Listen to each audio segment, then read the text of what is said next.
Olá, meu nome é Muriel e hoje eu vou trazer para vocês sobre o protocolo FAST, a importância do FAST em ambiente pré-hospitalar. O meu grupo é composto por 5 integrantes, sou eu, a Ana Luísa, a Camila, o Guilherme e o Matheus. E o nosso preceptor é o Dr. Leonardo de Souza Piber, nós somos da Faculdade de Medicina Santo Amaro e o nosso professor é da Universidade Federal de Ciências da Saúde de Porto Alegre. Bom, quando a gente para pensar no ambiente pré-hospitalar, deve-se levar em consideração que é um ambiente desfavorável para o atendimento de urgência a esses pacientes do trauma. Além disso, o trauma é uma das principais causas de morte e incapacidades do mundo. Então, o FAST acaba sendo uma alternativa de atendimento a esses pacientes.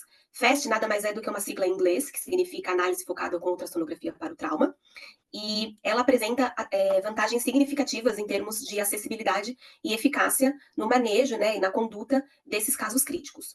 Além disso, quando a gente pensa na ferramenta em si, né, de avaliação, é uma ferramenta de avaliação inicial desses pacientes e ela é baseada em 4 janelas. E quando a gente associa o protocolo FAST com um exame clínico de qualidade, estudos demonstram um aumento significativo dessas duas medidas, né, em relação à detecção de líquido livre na cavidade abdominal e também de derrame pericárdico. Como eu falei, são 4 janelas. A gente posiciona o transdutor do ultrassom nessas 4 janelas, que são janela hepatorrenal, que fica ali na região do espaço de Morrison, a janela esplenorrenal, a janela suprapúbica e a janela subestifoide ou pericárdica. A janela hepatorrenal é uma janela onde a gente posiciona o transdutor no quadrante superior direito, na linha hemiaxilar direita, mais ou menos ali entre a 10ª, 11ª e segunda costela. E a gente vai fazer a avaliação do fígado e do rim direito. Na imagem do meio, que é a figura número 3, a gente não tem nenhuma alteração, a gente não vê nenhum líquido entre o fígado e o rim, né, delimitando esses dois órgãos. Já na figura número 4, a gente consegue identificar claramente uma região anecóica, uma faixa anecoica, demonstrando a presença de líquido nessa janela hepatorrenal, entre o fígado e o rim direito. Na janela esplenorrenal, a gente vai posicionar o transdutor no quadrante superior esquerdo, na linha hemiaxilar esquerda, entre ali a 6ª, 9ª costela. E a gente vai fazer a avaliação do baço e do rim esquerdo. A imagem do meio a gente não tem alteração nenhuma. Já na imagem a figura número 7, a gente consegue identificar a presença de líquido aqui nessa região superior, né, entre o baço e o rim esquerdo. Na janela suprapúbica, é a janela onde a gente posiciona o transdutor na região da sínfise púbica, acima da sínfise púbica, e a gente vai fazer a avaliação da escavação vesico-uterina nas mulheres e reto vesical nos homens. Na figura do meio, a gente consegue identificar que não há uma alteração, a gente só enxerga mesmo a bexiga, que está bem cheia, com um líquido dentro, o que é o normal. Já na figura número 10, a gente consegue identificar a presença de líquido livre, né, posterior à bexiga e anterior desculpa, anterior ao reto, identificando uma alteração, então, nessa janela. Na janela subestifoide ou pericárdica, a gente posiciona o transdutor no eixo longo para a external à esquerda, para que a gente consiga fazer a avaliação das câmaras, na verdade, do coração todo, né, de uma forma toda, ao redor dele, região pericárdica. Na figura número 12, a gente consegue avaliar as 4 câmaras e não há alteração ao redor do coração. Já na figura 13, até indicado pela seta amarela, a gente consegue avaliar que tem uma alteração, a presença de líquido livre nessa janela, identificando um derrame pericárdico. Então, o objetivo do nosso trabalho foi avaliar e discutir o papel do FAST como uma ferramenta fundamental na avaliação inicial e no manejo de pacientes traumatizados, destacando sua eficácia, aplicabilidade e impacto em ambientes pré-hospitalares. A nossa metodologia ela foi baseada por meio de pesquisas em bases de dados como o PubMed, fazendo uso de descritores de ciências da saúde com a sigla FAST. Com isso, a gente conseguiu chegar num número de 864 artigos e aplicando novos filtros, né, filtros temporais, no período de 2019 a 2024, com estudos, né, em busca de estudos como o Clinical Trial, Systematic Review e o Meta-Analysis, a gente chega em 21 artigos. Desses 21 artigos, 10 artigos foram excluídos porque não tinham coerência com o nosso tema FAST, e somente 11 tinham elegibilidade. Porém, desses 11, um foi excluído porque tivemos uma limitação de acesso. E com isso, o nosso estudo ficou baseado em 10 artigos. Em relação ao resultado e à discussão, a abordagem do FAST, né, ela é focada na agilidade promovida pela técnica mesmo, além de aumentar a eficácia no manejo e na conduta desses casos críticos. Quando a gente faz uma avaliação do consenso, né, sobre a utilização do FAST, a gente tem que pensar num FAST positivo, né, no resultado de FAST positivo e no resultado de FAST negativo. Se ele for positivo, esse paciente precisa ser avaliado se ele vai estar estável ou instável hemodinamicamente.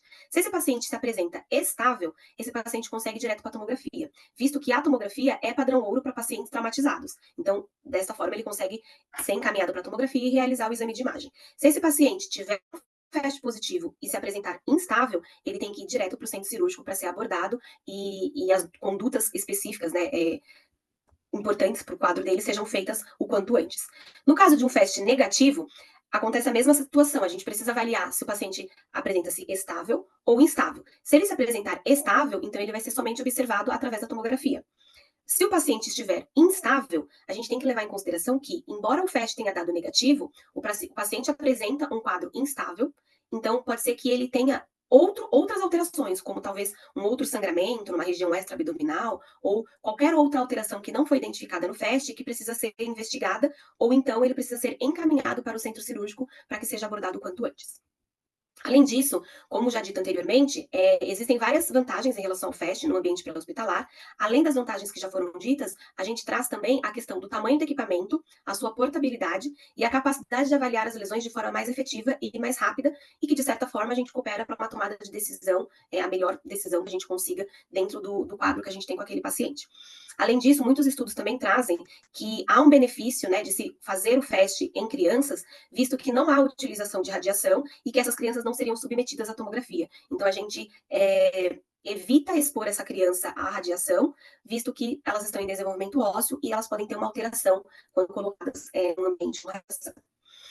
Além disso, uma outra vantagem que o FAST traz é a questão da especificidade combinada do FAST, trazendo um resultado de 97% para avaliação de hemoperitônio pelo FAST. Então, isso traz uma vantagem significativa. E, mais uma vez, se a gente fizer a associação deste protocolo com o exame clínico, a gente tem um aumento importante da especificidade, em 97%, e da sensibilidade, em 94,7%, na detecção de líquido livre na cavidade abdominal. Quando a gente também pensa no intervalo de tempo, né, que a gente gasta ou ganha fazendo-se o FAST, e se a gente for comparar um FAST positivo e de um negativo, a gente tem aí um tempo de 20 minutos para um FAST positivo e 138 minutos para um FAST negativo. Ou seja, num FAST positivo, a gente consegue fazer uma abordagem, tomar uma decisão de abordagem terapêutica muito mais rápido, ganhando tempo. Então, a gente tem um menor intervalo de tempo para a admissão desse paciente num pronto-socorro ou num centro de especialização para o trauma. E, além disso, o FAST, quando visto por exemplo, num cenário de desastre, ele tem uma importância significativa, valiosa. Inclusive, um dos artigos, como do Li et al., eles trazem que durante o terremoto de Wenchuan, a maioria das ultrassonografias que eram feitas foram feitas em campo, ao ar livre, por profissionais médicos, demonstrando a viabilidade e a praticidade dessa técnica, né, desse protocolo, da aplicação desse protocolo, no ambiente pré-hospitalar. A gente pode até trazer aqui um outro exemplo também em casos de fratura pélvica maior, onde o paciente apresenta-se hemodinamicamente instável e que não há possibilidade de levá-lo para uma tomografia, o FAST acaba sendo uma ótima alternativa. Ele não é invasivo, ele é de execução rápida, então a gente consegue ter uma avaliação de qualidade e de maneira rápida para esses pacientes. Em relação à conclusão do nosso trabalho, existem ainda desafios relacionados ao FAST em ambiente pré-hospitalar, visto que há limitações mesmo desse protocolo, mas são limitações relacionadas, por exemplo, ao custo associado ao dispositivo portátil, além do treinamento da equipe. Se essa equipe não for bem treinada, a gente pode ter impactos negativos em relação à avaliação das janelas, além da dificuldade de visualização da tela de imagem, porque dependendo do local onde o atendimento vai ser feito, a luz do local pode atrapalhar, se for feito dentro de uma ambulância ou em aeronaves, talvez a posição, né, de colocar o transdutor possa ser um pouco difícil por conta do ambiente em si. Porém, ainda assim, as vantagens da aplicação do FAST em ambiente pré-hospitalar, elas se sobressaem quando a gente faz essa comparação, visto que muitos médicos vêm aceitando, vêm tendo um olhar positivo para a avaliação desses pacientes traumatizados com o protocolo FAST, e também essa questão de ser um protocolo de fácil execução, de não ser invasivo, mas ainda existem limitações de estudos específicos acerca do tema. Essas são as nossas referências bibliográficas. Muito obrigada.